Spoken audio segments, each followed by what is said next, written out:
fantastic landscapes. I've never seen anything quite like it. Trekking up a glacier, the fitness levels came back, so I was able to do that. The wildlife, being able to see that wonderful wildlife, blow whales, dolphins, sea lions, hundreds of penguins. Everywhere you look in the Antarctic is penguins. I think the only thing I was probably worried about was seasickness, believe it or not. I didn't even get seasick. So, and I took my medication with me. My HRT, it was great, it was with me all the time.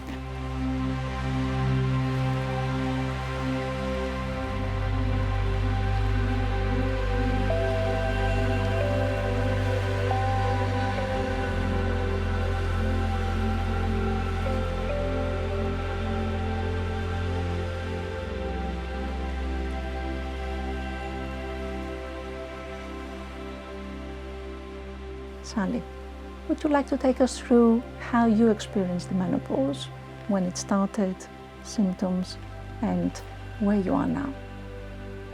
Well, Dr. Kalentzi, thank you very much for inviting me along to speak about the menopause and my journey in particular. I just started a new job, and I recall it so well because I was having really debilitating symptoms.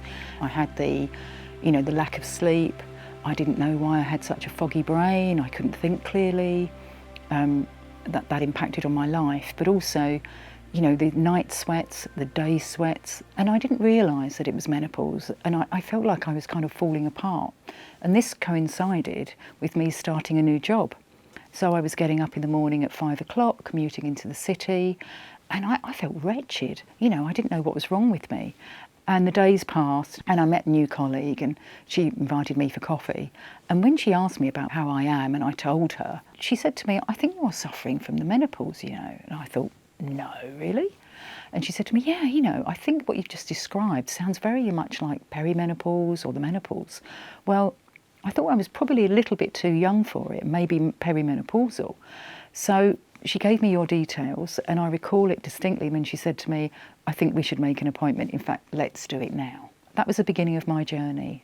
And I can remember thinking at the time that I was falling apart, that these symptoms would take over my life. And when I thought about the menopause in particular, it made me think of sort of the end of having fun, the start of old age. It was something I didn't want to think about. At one point, I was actually thinking about giving up work, and the depression that I was feeling at the time. And I actually felt quite suicidal at one point. And, that's a big admission for me to say that, but I just didn't know where to turn to. And I know that it's just a life stage now. It doesn't have to mean that it's so debilitating. And, my experience was the medication and the HRT that I started to take really, really made a difference to me. I can't tell you how much it turned my life around. And, my confidence came back, the symptoms, the lack of sleep, I was able to sleep again properly, and I felt so much better.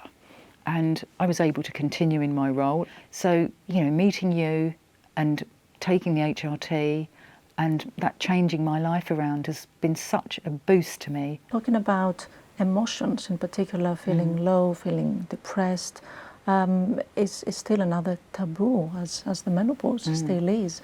And it's amazing that we can be here and talk about it today. And look where we are now. I know. And this is really what it is about, is this journey of the transition and how we all experience it differently.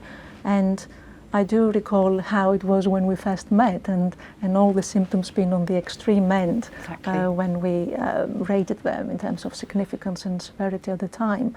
And then a few months later, down the line, we started seeing step by step the improvements. Here we are now, able to share the story about an incredible trip you had a few months ago through work in Antarctica. Well, that trip came about because I actually won a competition about sustainability, and the company I work for is Colt Telecommunications, and it's a global telecommunications company.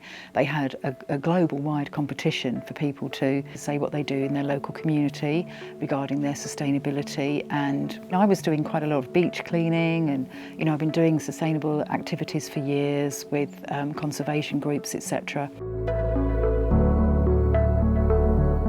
I went in for the competition and I couldn't believe I was one of the 2 lucky winners.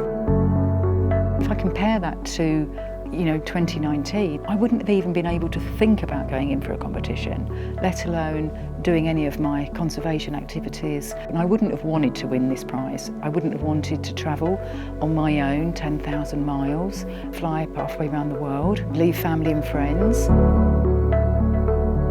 I couldn't comprehend ever doing that, but I accepted the prize without even batting an eyelid and thinking, would I be able to do this? I just thought, yeah, I'm up for it. This is life after menopause. There is life after menopause. It doesn't have to be what people think it is, Believe it or not, I'm not even seasick. I'm so surprised because it's so cold here. So we'll keep you posted and look forward to seeing you all soon. It was something that really showed me that I had my confidence back. I got my mojo back, and I felt so good about that.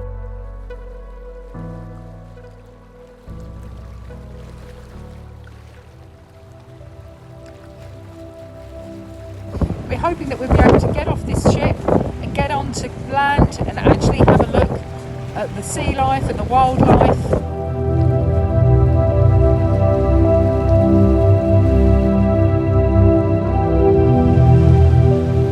And it was a fabulous trip to be able to not just go to the Antarctic, but actually get off ship and go on little zodiac boats around the different islands and get off and see the wildlife and experience it.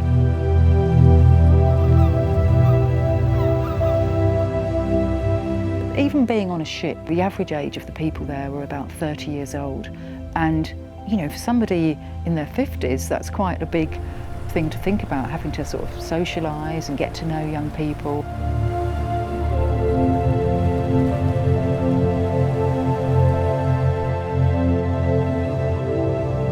I've made some professional and personal friends and contacts, so that's been really good for my job and for sustainability within my role, so that's been really, really good.